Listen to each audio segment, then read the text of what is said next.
Welcome to Motherhood. I'm Dr. Christina Hibbert, here to help you overcome, to become, and to flourish in this mind-expanding experience we call motherhood. Today we're going to be talking about our minds, and more importantly, we're going to be talking about mindfulness. It's a hot topic. You've probably heard about it before. Some of you might be wondering, what exactly does that mean? We're going to be talking about that today. Meditation, breathing, relaxation, mindfulness, paying attention to the present. And specifically, how can it help us as moms? Because let's face it, it can be a challenge sometimes, right? To be mindful, to be focused on what's happening right here and right now, to see the joy in the moments. And that's what we're going to be talking about today. Now, before we do that, I want to thank you for joining us here each week as you do on Motherhood Radio, and hope that you remember to visit my website, drchristinahibbert.com, for all kinds of resources related to the topics we talk about, including today's episode, as well as on social media. It's a great way for us to connect. Find me on Instagram, drchristy_Hibbert, Facebook, Dr. Christina Hibbert, Twitter at Dr. C. Hibbert, as well as Pinterest, and of course YouTube, where you can find videos of many of the episodes, including today's episode. And finally, I hope you'll join our Facebook group if you haven't already, Growing Through Motherhood. Look it up, ask to be added, and we'd love to have you. It's a great place for us to connect and to hopefully hear from you, feedback about the show, what you'd like to hear more of, and what you think about what we're doing here on the show, and for us to get to know and support each other.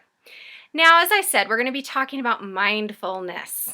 And I remember the first time I really started working on this. Now, I've always known there's chaos and the kids are fighting and everybody's making a mess, and it feels like some days it just feels like nobody can get along, right?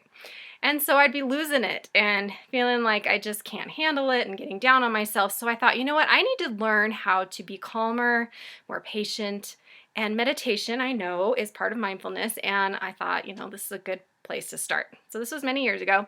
And so I started practicing simple meditation, which is basically when you close your eyes and you take deep breaths and you just sort of get into this other place that's away from the busyness and the stress and the chaos and the distractions of the world. And in this type of meditation I was doing, it's where you observe your thoughts. So you let them come. You don't try to stop them, but you see them and you realize you are not your thoughts. And so you kind of watch them like the clouds that go by in the sky. And as you practice this, you start to be able to slow those thoughts. And they don't come and become intrusive. They come and go. They don't get stuck with you. So I was practicing this, and I'd maybe done it a couple of times, not too many. I wasn't very good at it yet. And one morning, it was a Saturday morning, and all the kids, I'd fed the baby, and all the kids were playing and doing chores, and my husband was supposedly watching them. And I locked the door and went in my room, and I started to do my meditation. And so I'm sitting there and breathing, and I'm noticing my thoughts, and I'm noticing that my thoughts are getting distracted. Oh my gosh, I really need to clean this room. This room is a mess. And okay, let that go. Bring it back to the breath. Focus on the breath. And then, oh my goodness, I still have the treadmill in here. I probably should move that because it makes me feel like I have to work out in here and I can't relax in my bedroom. These kinds of things, right? It's not easy when we start. And then slowly I'm starting to, be able to let those go. And then I hear knock, knock, mom, on the door. And I'm like, you're not supposed to be coming in here. Go tell daddy, he's in charge, trying to be all, keep my breath going. Right? And then I hear the lock being picked. And before I know it, they're finally barging in. And as they come in, I turn around. I'm like, can't you see I'm trying to be spiritual here? I'm trying to meditate. Go out of here. Go talk to dad. You're not supposed to be bothering me. And of course they are like, whatever, and they leave. And I'm just like, what a hypocrite. Here I am, supposedly trying to be spiritually connected, to meditate, to be calm and relaxed. And here I am yelling at the kids saying, can't you see I'm trying to be spiritual? So it was a big lesson for me that, when you're a parent, we don't always get those uninterrupted times that are, blissful hours where we can just meditate for as long as we like, or we can have quiet time or do whatever we please. No, if there's one thing we can be guaranteed that we're going to have, I always say it's that you're going to be interrupted. Whatever you're doing, you're going to be interrupted. So plan on the interruption, and then it won't be an interruption. It'll just be something that you expected, right? And more so, I realized that the spiritual practice I was seeking was really going to be found in the times with my kids. That was where I got to really practice it. That was where I was going to be practicing my deep breathing, my meditation. Could I be calm in the center of the chaos? Could I be the calm in the middle of the storm? And that's what I've been trying to practice. Still not great at it, but practicing my whole life long. I'm sure I'll never stop practicing because it's so worth it. And especially as mothers, as we'll talk about today, it's so worth it to practice mindfulness. So today I am thrilled to have with us Manuela Mishke-Reeds. And thank you so much for being here, Manuela. Thank you so much, Christina.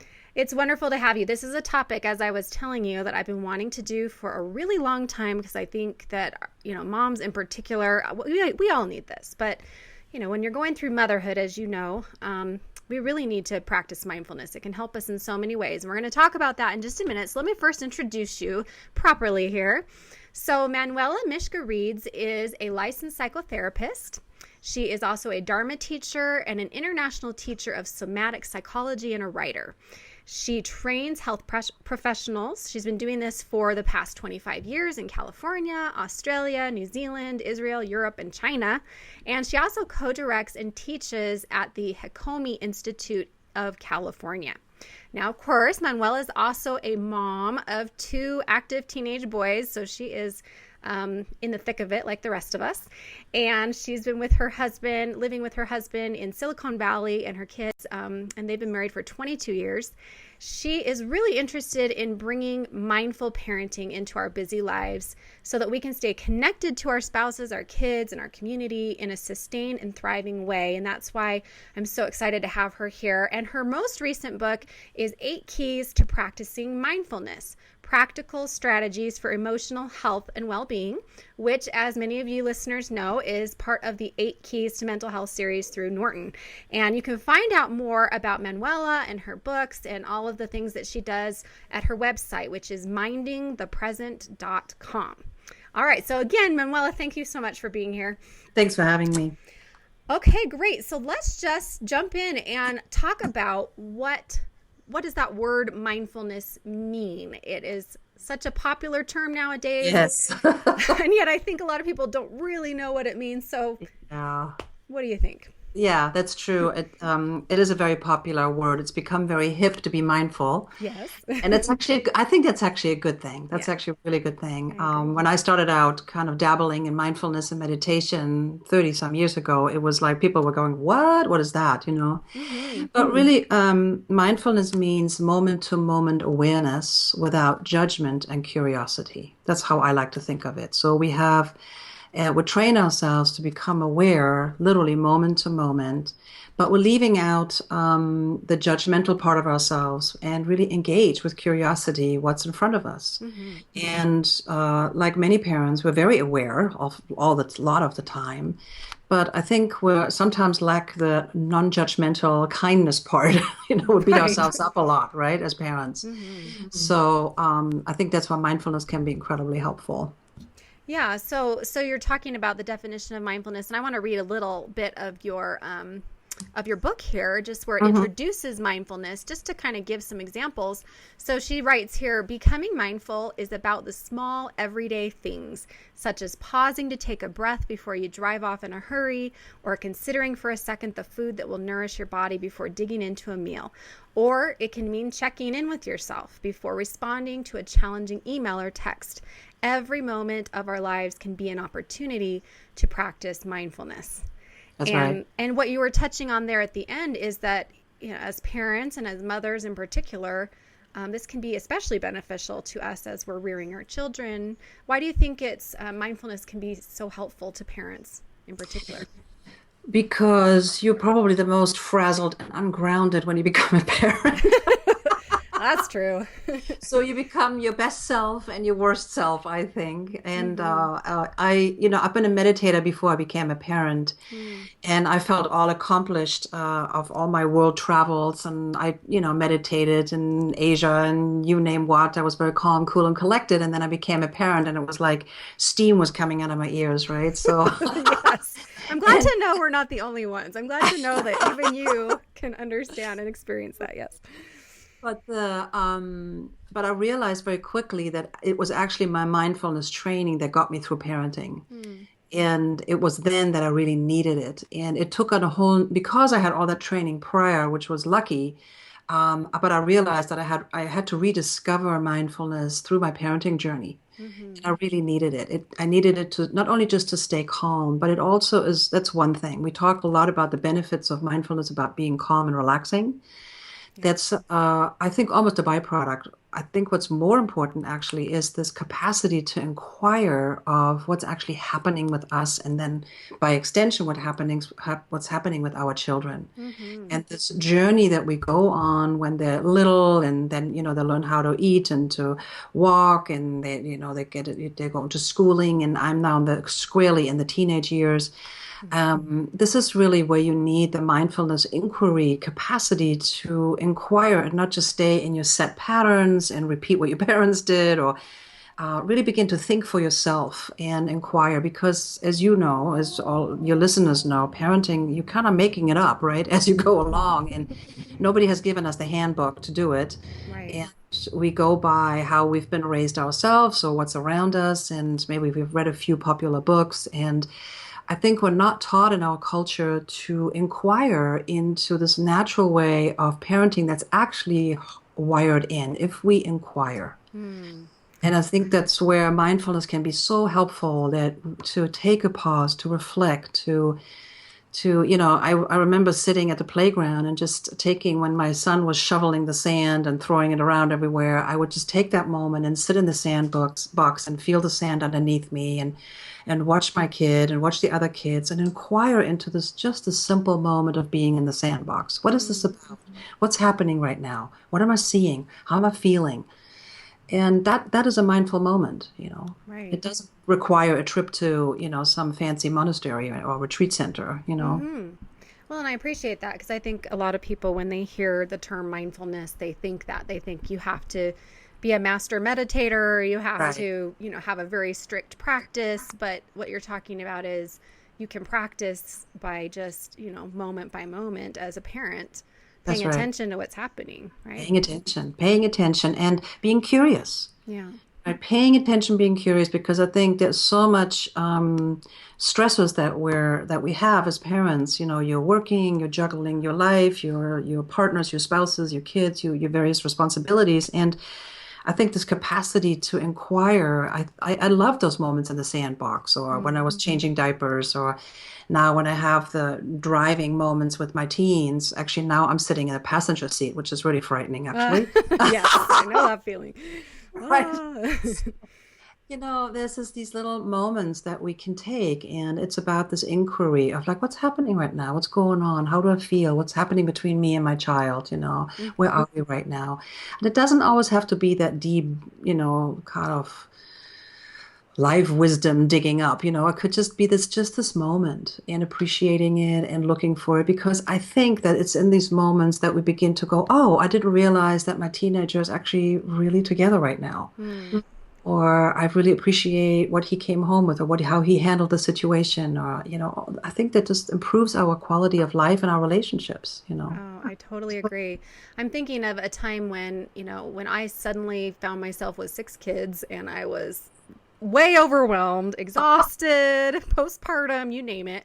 Oh my God. And a few months into it, I remember I was just sort of like, how on earth do I keep up with all this? And we had a snow day, of course. It was right after Christmas break, and we had 2 weeks off, and then we had a whole week of snow days. And this was like the third snow day in a row, and I was just done, and everybody was fighting, and it was chaos, and the house was a mess. And at the end of the day, I remember one of my sons, who was about 8 at the time, he was like, I want to do a magic show for everybody. And then my little daughter, who was 4, was like, I want to dance for everybody. So I said, okay, fine. Everybody come in her room. We're going to all have a magic show and a dance. And we were sitting in the room at night, and the lights were on, and they were doing their magic tricks, and she was doing a ballet dance. And I saw our reflection in the window. And for that moment, I thought, oh my gosh, we are happy and we are fine. And this is such a beautiful moment. And, I felt like, I really was doing a good job as a mom in that moment. And you're right. We would miss those if we didn't stop and pay attention. That was kind of my first real introduction to being able to say, gosh, the joy really is in those moments. And if we miss them, we miss the joy. We miss them. We miss the joy, and we miss the learning, and we miss an opportunity. Mm-hmm. And that, I think you're absolutely right. That quality of stepping back, that's really what mindfulness really teaches us. It's like, let's pause, let's step back. Let's just take inventory. And it's that I really want to harp on this curiosity piece, because we often step back or we have a reaction. We go so quickly, and I think this is the ugly part of parenting. We so quickly react rather than respond. I like to differentiate the responding versus reactivity. Mm-hmm. And I think in reactivity, we say things or we do things that we regret, right? Mm-hmm. So I think that moment of when you pause and you just take a breath and you come back to your body and you appreciate, or you just pause, even if you don't appreciate. There's many moments you don't appreciate. That's right. But you just, that's just like, okay, let me just pause for a moment. Let's just put a little, tea in here.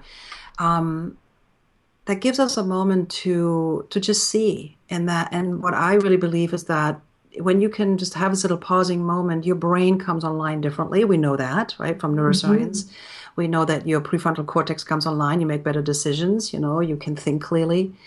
And it allows you to kind of find yourself again. Because in parenting, I think what I have discovered in my own parenting and sitting with lots of other parents, there's often that sense of like, gosh, who am I now? Yeah. And I've lost myself, and I'm just like, this feeding, driving, whatever kind of provider person, which is lovely, but who am I in all of this? Mm-hmm. And this is how we find ourselves in these little moments, and hopefully, stringing that together, we realize we are changing through the parenting journey, which is great. But it's not easy, right? It's not easy to change. That's right. Yeah. And that's what we talk about here on the show, is how we're trying to grow through motherhood and not just go through it, right? I mean, right. And if we miss those moments, you're missing those opportunities for that growth as a mother. Right. That's right. Yeah. Well, and I want to quote again here from your book, just to kind of emphasize what you're talking about here. This is just from the introduction, but when you are mindful, you are aware of the here and now, fully present with what is. When you are not present, you are constrained by qualities such as fear and anticipation. Being present means you can see, feel, and sense what is truly happening on a continuum that can range from feeling gratitude for your life to observing painful moments or patterns. Over time, by being present, you will be able to focus on what works and what you want to change. You will actually be able to see what is good about yourself and others and make decisions based on this state of wakefulness. Mm-hmm. Isn't that what we all want, especially as parents? I agree. I agree. We do want that, right? Mm-hmm. Mm-hmm. Yeah, that's wonderful. So let's talk about, we live in such a busy world. And wouldn't you say that's one of the biggest problems when it comes to, maybe we want to be more mindful, but goodness, we're being pulled in a million different directions, especially as parents. It's a huge issue. Mm-hmm. So when we have so much going on and we're just trying to kind of feel this balance in our life, and I like how you say you don't really, believe in that word balance. I kind of, define balance differently myself. So for those thinking, okay, I need to just focus on getting balanced, and I need to balance this, and I need to balance my life, what do you tell them when it comes to Forget balance. Forget balance. Yeah, I'm with you. This is the hard lesson I had to learn, is that, and I'm sure your listeners too, and yourself, you get the medal for 6 kids. But balance, I think that's, it's kind of a myth. I don't think balance exists when you do. Yes, there are balanced moments, of course, but what I'm talking about is learn how to juggle well. And the balls are, you have them up in the air and they fall down. You go, oh, shoot, and then you go, this is a really bad day. And then you pick it up. And the next day you go like, wow, this is great. I got it down. Hey, bring it on. Next day, boom, the balls are falling again. The kid gets sick or, they didn't do their homework or, a whole cascade of things, disasters, whatever, you know that thing. And Or my, you my feel, son the other day lost his shoes on the soccer field. And he didn't have shoes because he only likes one pair. oh, All the other pairs were not good enough. So he literally, it was like this disastrous day because his shoes were lost and he had to go in these his word, ugly shoes to school. He's a teenager, right? of course. So, so it was kind of it's the whole mood in the house shifted because he was so upset about these shoes, a silly little thing. Mm-hmm. And that was one of those juggling balls kind of fell, Yeah.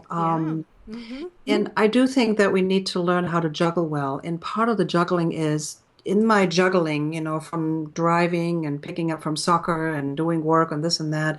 Can I make time for my own mental state? Can I make time for my body? Right.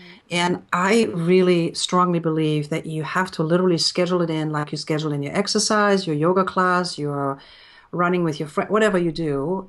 You need to make that time. So there is a little bit of discipline involved. Oh, yes. Well, I would think so. And I'm really appreciate that you're bringing up this point of your body, because I think a lot of people hear the word mindfulness and they think, oh, it's just your mind. It's just how you think about things, but it's not just your mind. So explain how our Yes, body's happy to. involved. Yeah.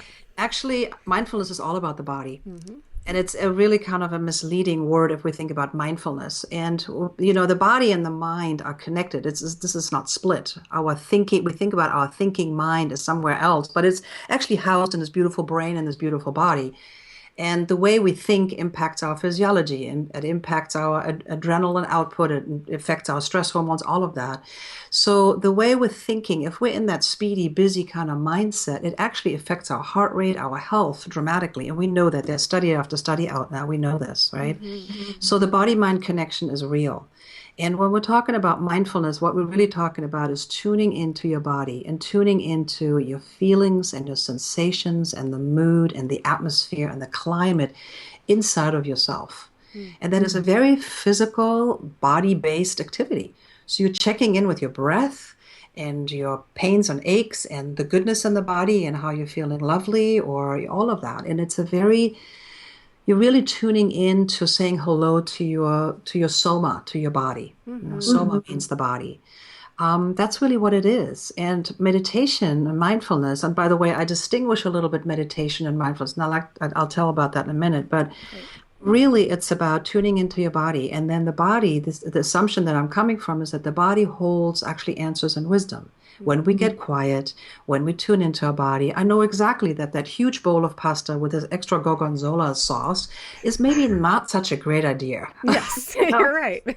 But because I'm kind of frazzled and I want to eat quickly and I wolf it down, right? I'm not tuned in. But if I slow down and I go, like, do I really want to eat that right now? My body goes, no. Right. Right? Or that Yeah. extra muffin or that extra whatever. Mm-hmm. And there's nothing wrong with indulgences every now and then. But you know what I'm talking about is really this kind of more living with alignment and living with kind of tuning in to what really wants to happen. And I think every woman, this is where we're so ahead of the curve here as women. We actually know how to do that. Mm-hmm. We know how to do this. We just need to have the space to do it. And when busyness comes in and we believe, I call it the trance of busyness, we start kind of thinking we should be busy and busy is good and busy has become the new norm. Yeah. But we're actually running towards a very dangerous, toxic, and health-wise, a very dangerous, risky terrain. Oh, I agree. I Well, agree. I think that busyness has become sort of like a badge of honor or something. That if you're busy, you're somehow doing well. yeah, you're But successful. no. No, Yeah, but no, no, that's not it. no. I think the new cool is that you have actually space in your life. Yeah, I like that. Space is a good thing, right? And taking Space care is of yourself good. is a What are you good thing. doing? Nothing. Great. Yay! I know, especially with moms. When I hear that, I say, great for you, Yeah. because you're Yeah. right. It's so Self-care tough. piece. Yeah. Hmm. And again, I appreciate this distinction about, that mindfulness really is about tuning into our body and how often do we do that in a Right. day versus tuning out because we are busy, we're overwhelmed, we're juggling a million balls, and just trying to keep them all in the air. And one of those isn't ourselves, one of those Right. isn't Yeah. our self-care. That needs to be one of the balls needs to be us. And Yeah. then we notice, whoops, that's falling down. Okay, maybe time for me to get quiet, take a walk. We'll talk about maybe some Some ways we can ways. do this, but that's space. Really, it's about space, Yeah. And it doesn't even have to be grand. It can be rather simple, you know. Yes. Well, and I appreciate this too, because my philosophy of balance is a feeling or a sensation that you get because you're making choices that are leading you to feel that way. So Right. to me, when we talk about balance, it's all about choices. And so when you're talking about juggling well, I really like that, because I'm thinking sometimes we feel like we're juggling well, so we're like, all right, throw in 2 or 3 more balls, I can do this. Whoops. Yeah. And instead it's like, maybe we should put the balls down for a minute and just kind of exhale, and like you say, check in, and then pick up just a couple at a time, and make it easy on ourselves, and give ourselves a break sometimes. So That's right. I think that's really important. Now, I believe you have a parenting story that goes along with what we're talking about, from you being on the front page of the San Francisco Chronicle. Tell us about this was very early in my parenting journey. One of those frazzled moments where I thought, I can't do this. Can I give him back? That's just too hard. Oh, we know that feeling. Yes. I feel like, we all have been there, and you realize you can't give the child back, and of course you love the child to death. Right. But I had that moment where I saw myself on the front. I live in the Bay Area, San Francisco Bay Area, and we were at the time living in San Francisco. And I had one of those moments where I just felt like I just couldn't do with it. And here I'm teaching mindfulness and teaching people how to come back into their bodies and all of that all around the world. And I was so out of my body in that moment. And I literally saw the headline on the San Francisco Chronicle, Bay Area's therapist, front page, kind of the bad parent, so I read the front, like my hair kind of sticking out, and with my kid. I mean, I saw myself literally, I had this image of myself and going like, this is just too much, slow down. You're going way out there, and I think this, especially for new moms, right? You want to do it all perfect, and you don't know which book you should believe and which expert you should believe, and you're pulled, should I, let my kids sleep through the night or not, or verbalize them, or whatever, the trends are, the latest trends are, and you're pulled in so many directions. And I saw myself pulled in all these directions. And what I forgot is that I really just needed to simply come back to my body. I needed to lie down on the floor. And one of the interventions I did with myself is I would lie on the floor with my infant son next to me, and he was happily playing with his feet and his, toes, and I was just doing the same thing. And we were just having a little body break down on the floor. We were just hanging out on the floor, and I realized, it's connecting with the ground, it's connecting with my body, and now I'm connecting with him. And it was just so much fun. So I got off the front page in that moment, but that was really my measure. I saw myself totally out there, like losing it. Yeah. Well, and good And thing really, you did. go ahead. No, go ahead. You go. Well, and the more I'm making light of it, but really what I was heading into was postpartum depression. Yes. Yeah. Right. So that's really what I was experiencing. I make light of it, but that was a warning sign. And because I'm a psychologist, I realized, oh my gosh, wait a minute, I'm going in the wrong direction here. I need help. I need support. I need to come back to myself. Well, and I love you saying that, because that's a specialty of mine, is working with women with postpartum depression. And it is hard to stop and to say, I am not headed in a healthy direction. I am not okay. And to do what you did. I love that image. That's the image that I'm going to keep now, not the front page image, but the image of you with your baby lying calmly on the ground, and how that not only probably calmed you, but calmed your calmed baby. him. Yeah. Exactly. And we know that, right? We know that that if the mother is calm, the baby is calm. Mm-hmm. We know that when we bring our nervous system into what we call, in psych lingo, kind of in a regulated state, then we regulate our baby state. Mm-hmm. So by being calm, we influence the nervous system of our baby, right? So that's great. That's really, I started to practice that. And that's really what mindfulness is, because when we begin to become mindful in our own bodies, we begin to influence the environment around us. Mm-hmm. We begin to influence our children. We begin to influence our spouses, our community. The PTA meeting that's getting derailed. If you're actually calm, it has an impact. Yes, it really has an impact. Well, and I can feel it even talking to you now. Your voice is so calming. And when you're speaking, it's like I can just, I'm sitting here talking with you live right now, but, I'm imagining listeners listening and thinking, oh, you're relaxing me just by how you're talking to me right now, So you're Right. right. You're proving it right as you're saying it. Right. So. Right. So Yeah. let's talk about how, what can moms do, because it is a bit busy, stressful life, and it's very easy to get pulled away into all of that busyness and, being frazzled, and not only yourself, but then, like you say, kind of the whole family becomes that way.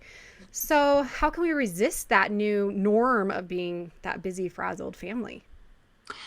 I think it does. You do need a little bit of training Mm-hmm. if you're completely not used to mindfulness. I mean, we talked about those kind of accidental mindfulness moments, right? The Mm-hmm. sandbox, or you're walking the dog. This is one of the reasons I got a dog. So the dog forces me twice a day to get out. Yes, that is I helpful. I have to. agree. It's very helpful, right? So Mm-hmm. so I go out and I go by myself, and I love it because it gets me around the park, and I take a moment and I sit down, or so those are kind of the accidental mindfulness moments, like catching the moment when it's there, which is Mm-hmm. wonderful. Mm-hmm. There is a kind of a combination of like training your mind and body towards mindfulness, which does require some discipline. So, by starting, like making some time and sitting down, even 5, 10 minutes, if Mm-hmm. you can do that every day, 5 minutes, start with that and build that up. We know that the tipping point is about 20 minutes. Mm-hmm. So if you do every day 5 minutes and you build up, and this is good, I make that part of my routine. Maybe every night before I go to bed, I sit down for 5 minutes, or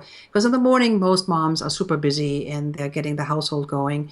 But often when everybody's tucked away, that's when I do it. I sit down and I practice and I kind of review the day, and then I let everything go and I just come into space. And often I do it lying down. I literally lie down. And if you can start with 5 minutes and build that up, and then begin to maybe increase it to 10 or 15, and 20 minutes is the tipping point in terms of changing your brain. Mm-hmm. So we know that if you practice 20 minutes, even once a week for 6 weeks, it has a huge impact on your brain. You're literally changing your brain connections, and you're rewiring that stressor meter. Because what happens when we're so stressed out, we're beginning to, what we think, begin to create a tolerance for stress. For a while, that goes well. And we think like, oh, things are jiving, things are happening. But then comes a tipping point where the stress hormones actually are working against us. Mm-hmm. And this is especially very true for, for women that are going into menopause. It actually begins to affect weight gain, your heart health, all of that business. I mean, Oh, we're really yeah. talking health here. We're not just talking about a nice luxury thing to do. We're talking about basic health. Right. So even if you can begin to work yourself up to that, so that little bit of discipline is needed. So because what you're needing to do is you need to train yourself to catch that addiction to stress. Really, what we're talking about is an addiction to stress. And we need to train our minds and bodies to recognize that, and then to go, wait a minute, I have too many balls in the air right now, and I need to put one of them down because I'm noticing I'm having shortness of breath, I'm getting flushed, I'm getting a little rushed, I'm speaking really fast, I didn't listen to my friend over here who's just told me about her cancer, and I'm going like, oh, that's nice, Oh, yeah. right? Right. And These are signals. Yes. yeah, these are pretty bad signals. Yes. So, no, but I'm joking, but it's Yeah. really when you begin to go, wait a minute, I'm not present anymore. Mm-hmm. And I'm not present to myself, I'm not present to my friends, my kids, my environment, my spouse. And that those are warning signs, but and that's way too far in a way. But so we do need a little bit of discipline Mm-hmm. because we need to train our mind. And then there are the accidental things like going for a walk, making yourself that good British cup of tea. I like that tea time that the British have that down. It's Yeah, we nice should do too. that too. It's good. Tea time is good. Yes. A little tea time, have a moment to lie on the floor. I love the lying on the floor because it connects you so much with the body right away. And it's so simple. You just lie on the floor, Mm. for 5 minutes, breathe into your body. Mm-hmm. And many people might think, oh God, that's so boring. What do I do? The whole point is Yes. you do nothing. Right, right. You're training yourself to not have to be doing all the time. Exactly. And It's that's that's what we're exactly addicted to, right? exactly. We're addicted to doing, and we think doing means we're getting a lot done, a lot accomplished. And we know that multitasking is a myth. It doesn't work. Yeah. We know that multitasking really is a very fast switching of all kinds of faculties in our brain. And an end result is we're getting more frazzled. Right. So there is no such thing as multitasking. It's just really learning how to speed up more, more, more, more, more. Right. So we need to begin to learn how to recognize addiction patterns to stress and then learn how to interrupt them. Yes. In the beginning, it feels like a rude interruption. It feels like I need to just like force myself, or it's quote boring, or nothing is happening. That's normal. And then after a while, you go, wow, I'm enjoying this. Yeah. Oh, I like this, And then the 5 minutes go to 10 minutes. And then you become more like, this is my time. So don't interrupt that. That's my me time. So you can steal them, in the sandbox, the walk with the dog, or wherever you can squeeze it in. But I also really advocate for making an effort. If it's once a week, you grab a mindfulness book and you stick to one little mindfulness meditation or download them, a podcast, or I'm sure you have wonderful exercises or resources for people to do that and just train yourself. If you can do that for 6 weeks, there is a change that begins to happen. Even after 2 weeks, you can feel it. Yes. So it's a combination of accidental mindfulness where you can grab it and a little bit of training. Yeah, I love that. And it's a practice. It's something that you're not supposed to be perfect at right away or feel totally comfortable. No, you're never going to be perfect at it, really. I've been doing it for 30 years and I can't do it perfectly. There you go. But you keep practicing it and you make it part of your life, and it really can. I really appreciated you spelling out all of the benefits, the physical, literal benefits to our brain and to our body and to our health. When we do this, it not only disconnects us from all the stress, but it does. We're talking about overall health here and wellness, mental and physical, all of that.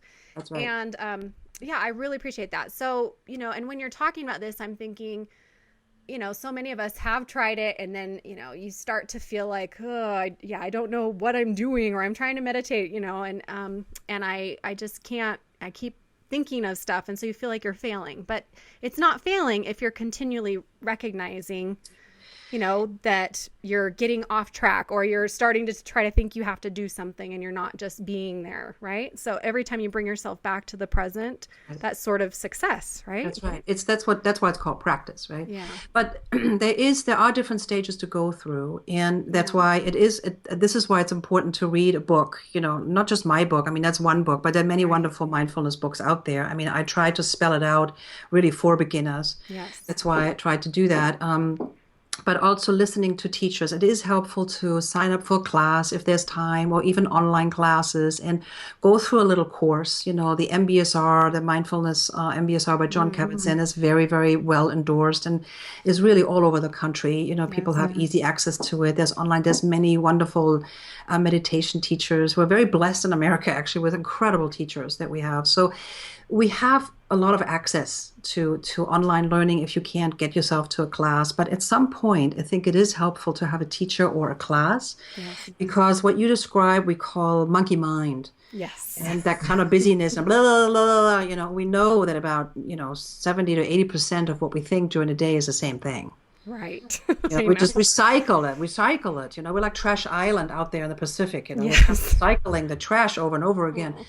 So, and at some point, it's important to begin to actually work with that mental state. And so there are some techniques, and they're very helpful. And I mean, we know from our Buddhist friends, they have done that for 2,500 years. There are some very true and tried techniques to undercut some of that kind of busyness of mind. And I have personally found that coming back to the body is very helpful. This is why yoga is very popular, or working, with kind of gentle exercise, movement, or involving the body in a very active way.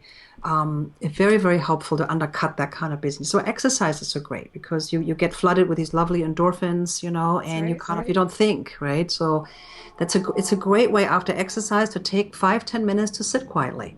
While you're in that rush of the endorphins. Beautiful space, after your spinning class, for example, or something like that, Oh, I agree. And I want to say that on my website, Exercise for Mental Health, related to my new 8 Keys book, I have a walking meditation that you can download and listen to while you walk, or try to pay attention to what's around you while you're walking. Exactly. I like to do it while I'm walking, or also, like you say, when I get back and you just feel so good. You have that energy. So I really appreciate all these suggestions. So before we move on to the next topic, what about technology, and how does that affect all this? That's such a huge part of our lives nowadays. And how does that affect I think that we come back to discipline. Yeah, right. I'm in the thick of it as well, raising 2 teen boys, which statistically the teen boys in our country are the ones that consume the most technology. Girls do too, but they do more social media, right? Yes. So we know that. we're inundated by technology, and it's not like it's going to change anytime soon. It's going to ramp up, right? So Yeah. we have to. It's here to stay. There's a lot of good about technology. It's very Hmm. helpful. And I just heard a statistic that if children are playing about 3 to 5 hours of video games a week, that can be actually beneficial in terms of their learning, Hmm. especially if it has some minimal learning content to it and it's not just a shoot up game. Right. But if it goes over that 6 hours, and the average male teen actually consumes about 15 hours a day. Oh, wow. Yes, it's a pretty rattling number. It really has increased over and I think we're talking even conservative because the kids are on it all the time. Yeah.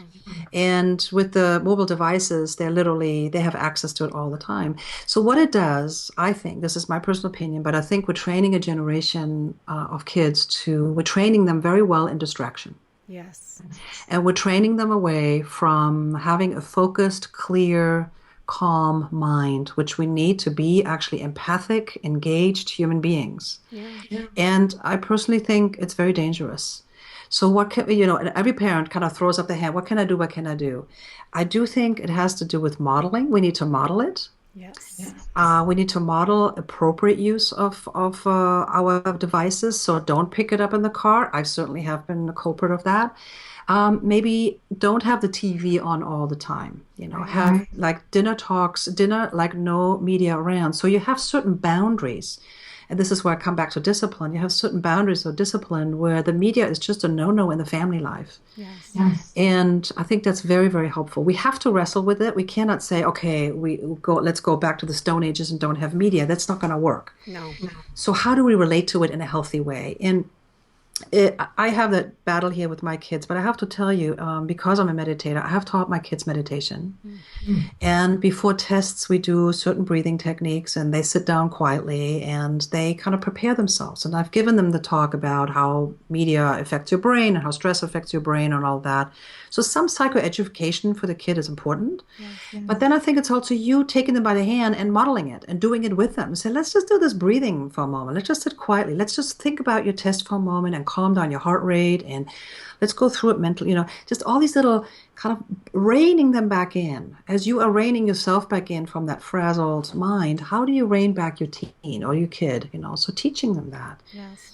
So it starts early with, going for walks instead of putting them in front of a screen. When you want them to be busy, can you get them busied with other activities than always the iPad? So it really, you have to think through that you're beginning to have, I like to, at this point, like to equate technology literally with having alcohol in the house. Mm-hmm. Do you want your 3-year-old to have a bottle of vodka? Right. Yeah, that's true. And you really are, you need to learn that I always talk about protecting, I tell my kids, I'm teaching you how to protect your mind. I like that. And we have to, and with that, the body. I talk about it as the mind and the body. And so when I say, look, I'm setting these boundaries, and my kids play video games. We're not some super strict household. Right. But I am strict in terms of like, look, you need to go to bed. You cannot be in front of a screen. It's going to take you another hour and a half to go back to sleep because the screens keep you awake, all of that stuff. So it's about health and it's about protecting the mind. Yes. And if the mind is not coherent, we can't be coherent human beings. We can't relate. And we know the empathy level goes down. So it actually has societal implications. Yeah, right. So this is, I think, rather a social political issue. It's a big one. It's a big one. And so I have my 4 sons are all teenagers right now. And when my oldest, who's 19 and a half, when he was just, turning into a teenager, that was back in the days when you did have the family computer and the whole thing was put the computer in the kitchen and make sure that they have time limits. But you're right. It's not the same. I was just thinking, gosh, it's only been a few years and it's changed so much. And you really do have to be the model. And we as moms really have to watch ourselves because, totally. Ask yourself, all you listeners, how much time do you spend on Facebook or online or, whatever you're doing online on Instagram, and your kids are watching that. So we have kids are watching we have to start first. And I love that we're protecting our mind, our body, our mind, our mental and physical health as well, our sleep, all these things that you're talking about. That's right. And we have to really think that through. Just as we're big as moms to think about putting nice, nutritious food on the table, right? Right. Organic kale and you name it, right? But we also need to think about protecting the minds of our Yeah. kids, and we don't think about it that way. And so I think age appropriately, obviously, teaching our kids what media does and what addiction does. Yeah. So in our household, I talk about it as addiction. Yeah, I And like like, that. do you really need to check the social status or the Snapchat? And by the way, I live in Silicon Valley, right? So this is right down the street from me, Snapchat and Instagram and all those folks. So they know exactly how the brain works. Yes. And they spend a lot of money on getting hijacking our what's called the orienting response of our teens. They know that if you get something very interesting and fast moving, that you stay engaged, you stay engaged. But what it does, it's actually beginning to fatigue your adrenal glands. It actually spikes you a little bit in your dopamine, your cortisol levels go up. It gives you a little bit of a high each time, right? And this is what we're talking about addiction. Right. It's the same process. Same process. Right. And they know that. Oh, yeah. That's why it works so well. That's why they make so much money off of it, right? Right. And so, but on the expense of our kids and our family life. Yes. I mean, Steve Jobs was very famous down here. People asked him, "Do you let your kids have an iPad?" And back then, he said, "No way." Oh, wow. So, That's good. Yeah. you know what I mean? We have to have our limits, and we have to watch it, and we have to educate. I really appreciate all of that. And we have to model it. Yes. Like, for example, another thing I witness families, they watch let's do a family movie night. Yes. Well, everybody else, the movie's going, but the devices are going too at the same time. That's crazy. I know. It is So, crazy.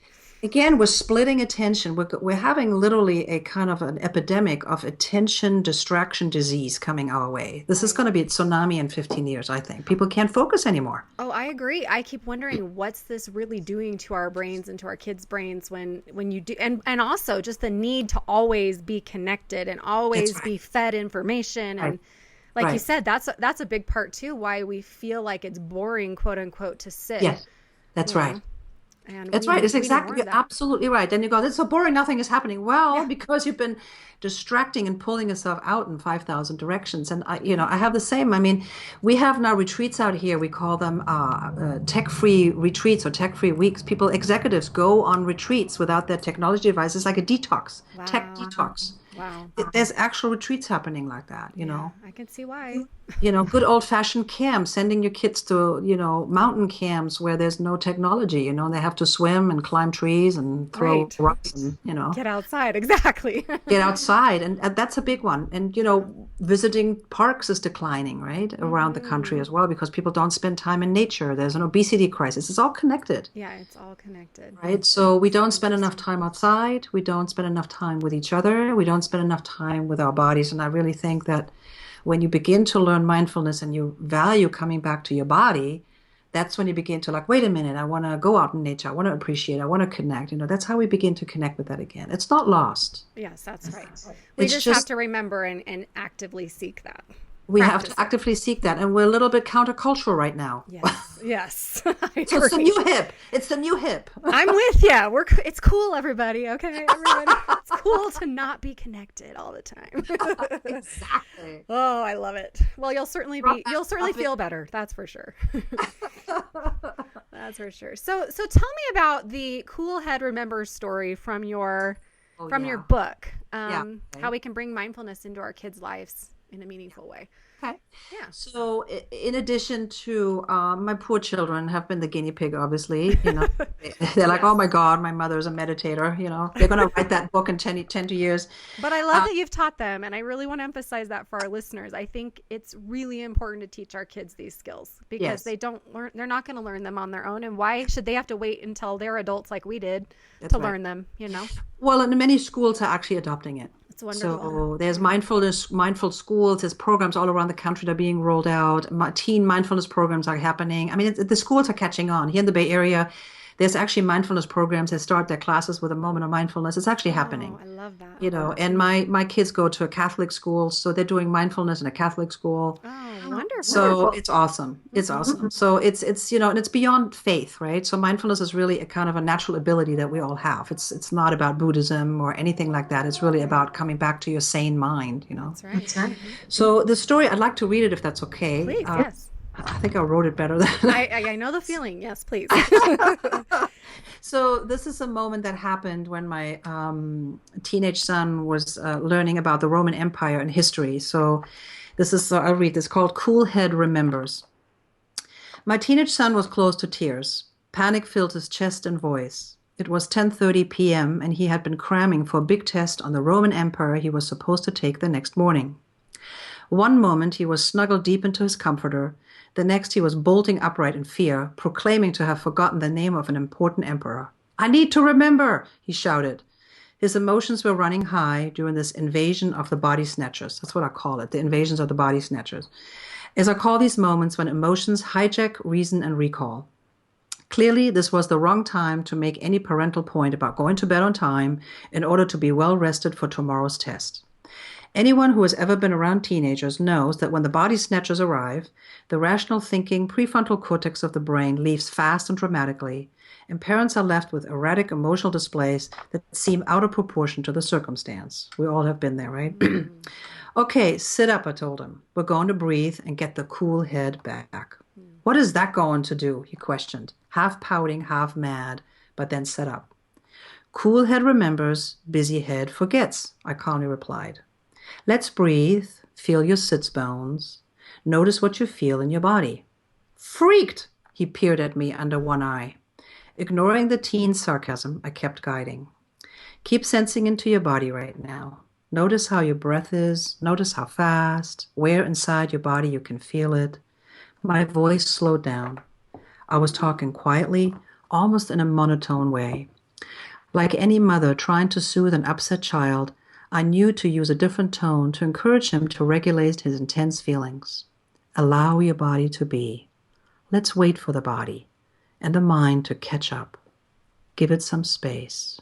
Inhale, exhale, inhale, exhale. Feel your body. Keep going. After 3 minutes of this regulating activity, he opened his eyes. Gaius Julius Octavian. You're right. Cool head remembers. He smiled and soon fell asleep. Oh, that's a beautiful story. And I was closing my eyes and doing exactly what you were telling your son to do. Very relaxing and calming. I love that. Cool head remembers, busy head forgets. Yes. That's so Yeah. true. And Yeah. we find So ourselves in that space so often where we're the busy head and we can't keep on top of things. We can't remember. exactly, Yeah. exactly. And so every parent that puts their kids into bed, they have a little bed routine, they read a story, or when you're older, you just like talk about, you can just have a moment of like, let's breathe together, or let's just think about the day or what you were grateful for. I love the Mm, kind of having the kids go through their like day. What did you love about your day? What are you grateful for today? What mm-hmm. kind of sucked? Well, so and so did that. Okay, that sucked. And then what are you grateful for today? Well, today my friend sat next to me and we shared lunch. Mm, And those are little moments where you can say, let's just visualize your friend Joe sitting having lunch with you. And what's that feel like in your body as you remember it? That feels really good, Mom, right? And that's right there, you're slipping in a moment of mindfulness, a moment of reflection, and you're teaching your child to take stock of your day, of your right. body right now. So those are easy ways because we're doing that anyway. Right. Right. That's so wonderful. So wonderful. Gosh, we could talk about this forever. But we have about 10 minutes left. Okay. So let's move into talking about, you've already shared so many great strategies and ideas and tips, but let's talk about what are some mindful way to put some steps to kind of put that mindfulness into your daily life. Because we're not talking about you have to stop your entire life, all the time. Like you said earlier, yes, practice is great, but even 5 minutes is going to be helpful at the start. But also you can put mindfulness into your everyday activities, right? Yeah. So what are some things that might work or not work for people or for the moms listening who want to try this? Yeah, I think really being realistic and starting with small steps is really important because every mom goes, what, another thing I have to add, right? So look at what you're already doing. And I'm sure as your listeners, they're probably going, oh, I'm already taking a walk. I'm already doing that bed night routine with my child, right? They're already going, I could do that. So how can you add to what you're already doing and add that little mindfulness wrinkle to it? So can you slow down, a little bit more, or can you linger with your kid there, or tell a story together, or where can you look for those opportunities? So start with what you're already doing and don't make it a big chore. And then from there, if you're inspired, make that one of your juggling balls really self-care. Can I build into that week, that one time where I'm going to sit down, I'm going to listen to this, this one meditation, or I'm going to read it, or I'm going to do it. I'm going to try it out. Right. And if you're really inspired, then keep a log. Start writing these things down, how you feel before and after meditation. So build it into what you already have. And then of course, reading books, listening, and I listen. I love Brene Brown. I'm sure your listeners like Brene. Right? She's great. She's awesome. Wonderful. Yeah, she's awesome. So doing the same, and I do it on Audible, right? So I put it in my ears and I go for a walk, I get the exercise going, and then they could listen to your book, right? To your talk or to your podcast. That's right. Yeah. So listening to people, listening to other people that have like mindfulness guidance or exercises and do it while you're already out there, those kind of opportunities. And then that's kind of like slotting it in under the radar as you're doing it. And then of course, as you're inspired and you see, yes, this is actually helping me to be more efficient and creative and productive, then have the courage to do it a little bit more systematic. So maybe you sign up for that class or you take that retreat. Yes. And I have to tell you, I think it's a must for every mother once a year to go on a meditation retreat or yoga, right? I think it's a must. It should be paid for by the government. I don't know. Yes, it should. We'd have a lot happier families if we did that. It would be. And I think that's a really important part, is to really where is that one day or weekend, or if you can have a few days, where's that little retreat time where I can go into nature, or if some people like to do more yoga, whatever it is, but some time where you reflect and you take an inventory and you really take care of your mind and your body. And that's really what it is, so building that in.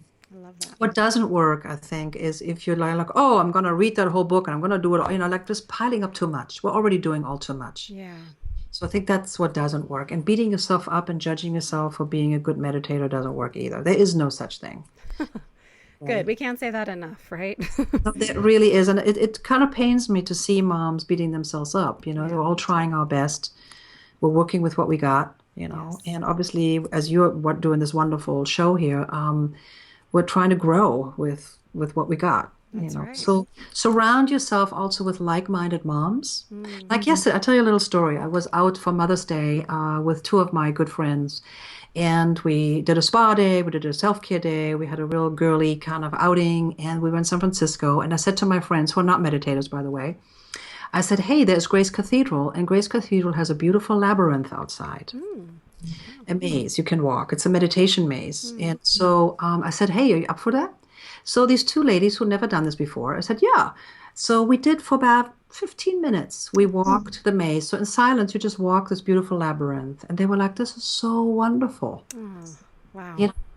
So here in the middle of the city, there are places like that. There are labyrinths, there are beautiful parks. There's take a moment and just make your walking meditation. The walking meditation is a good one, I think. We can put in, even if you walk to your car or to your gym, slow down a little bit, make that your walking meditation. I have that in my book, just little, really kind of seemingly benign things, but slow things down. Yes. So those are the little tricks. I love it. And like you say, these aren't huge things. They're little tricks. They're something that you can just start and pick one or two and start small, exactly. Like you're saying, take those small steps.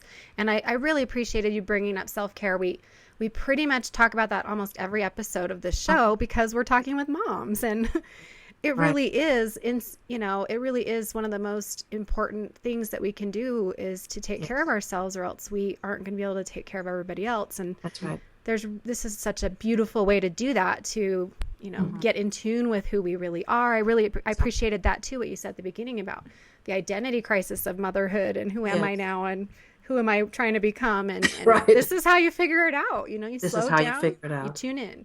That's right. You tune in and you begin to embrace the changes that are happening because we are Hmm. changing through motherhood and there's no Yes. way we don't go back. All right. No, darn We it. don't go back. Well, actually, I Sometimes we thought wish, not. but I know, Well, I agree. maybe, but I don't know. I really appreciate who I am now more Me than too. I don't want to go back to my 25-year-old self, to be Oh honest. no. No, it's when So, my first son left for college, I wanted to go back to when they were younger because I had sure. no Yeah, control. But even that, it's been a process for me to learn to embrace the fact that they are now becoming adults and exactly. they're having their own life. And, there's a freedom to that for me as a mom too. So, there's beauty in every experience and all the changes and all Exactly. the seasons of motherhood. But, Exactly. and it's important when you start to feel that pull of, oh my gosh, I don't want this to change, or I'm scared of this, or I don't like this happening. That's a Mm, perfect time, like you said earlier, like we read about in your book, to stop and take stock and go, okay, what's really going on here, and breathe through it and feel those emotions, mm, and mhm. so that we don't get stuck in that. Yeah, I think motherhood is a great training to rein in your fear because Oh, you're constantly confronted with many, many different kinds of fears, right? oh yes, So that's a true. great. Your teacher is really your child. I always say my teachers have arrived when my kids came on the I scene. love They're that. living with me 24/7. I can't get away from them. That's right. That's right. It is the best ground for personal growth. That's for It sure. is. It is. It It forces is. you to have to grow because your kids are going to call you on it, even if you won't call yourself on They it, right? sure will. My kids now say, "Mom, I think you need to chill and meditate a little bit." Ah! That's what they say to me now. Like, oh Yeah, my now they're gosh. showing it back to you. Oh, Yeah, that's so great. absolutely. That's so great, though. They've learned. Well, and I love that. So, and then, just to kind of add in there, like you said, getting in nature, playing is part of this, Play. right? We can have fun doing meditation. Absolutely. And Absolutely. play Play. is time spent without purpose, kind of kind of like fun Yes. for fun, right? Yes. Yeah. Well, and we know that when we know that, and actually corporations study this, when you play and you do quote nothing and you do goofy stuff, actually your creativity sparks and you come up with wonderful ideas that you couldn't conceive of. Mm-hmm. And then suddenly you find another solution, or that's exactly what begins to happen. So play is very important, but really it comes down to making space, That's making right. room, and taking that serious. That Yeah. this is no longer a joke. This is not something you should be doing. It's actually something that you must do for yourself, Yes. so that you can function, you can be thriving, you can be happy. It's really, how do you take care of that? How do you mother yourself? Really, that's what it comes down to. So important. How do you mother yourself? And don't wait until you're burned out, you're depressed, you're Oh, unhealthy, and to right. to make these changes. I really Yes. appreciate all that you've said today, because I hope all of you listening will do one thing today Yes. to help yourself tune in a little bit more, to be more mindful, to breathe, to lay down on the floor, whatever it can Lie down be. on the floor. Lie down on the floor. I mean, everybody wants that. That sounds pretty good to me. I think every mom would think that sounds pretty good. So we can start there. Mhm. Thank you so much, Manuela, for You're being very welcome. here. This has been wonderful. And for my simple solutions segment, I just want to echo that you should all check out Manuela's book. It's part of the 8 Keys to Mental Health series through Norton, which all of the books are wonderful. It's been really fun. I've been interviewing several of the different authors on the show, and it's been really great to get to know everybody. But Manuela's book is 8 Keys to Practicing Mindfulness, and you can find it all over the place. Go online and find it. Go to your bookstore and find it. And like she said, there's great exercises in there. She makes it very simple, easy to understand and follow. And once you do it, then you can share that with your children, right? And your friends. And your friends and everybody else that you're around, That's right? right. That's right. It's so great. Well, thank you so much. And be sure to also visit Manuela's website. Again, remind us what your website is. It's called mindingthepresent.com. Mindingthepresent.com. So everybody check that out too. Thank you again for being here. Thank you so much. Thank you. It's been a pleasure. I feel calmer having talked to you. I was all flustered when we started because we had some technical difficulties, but this has been good for me. So hopefully everybody else feels the same. And for all of you listening, be sure to join us back here next week as we continue to choose to grow through motherhood instead of just going through it. Because as you know, it's a lot better to grow through it and to do it together as we do each week here on Motherhood Radio. We'll see you next time, everybody. Bye-bye. Thank you.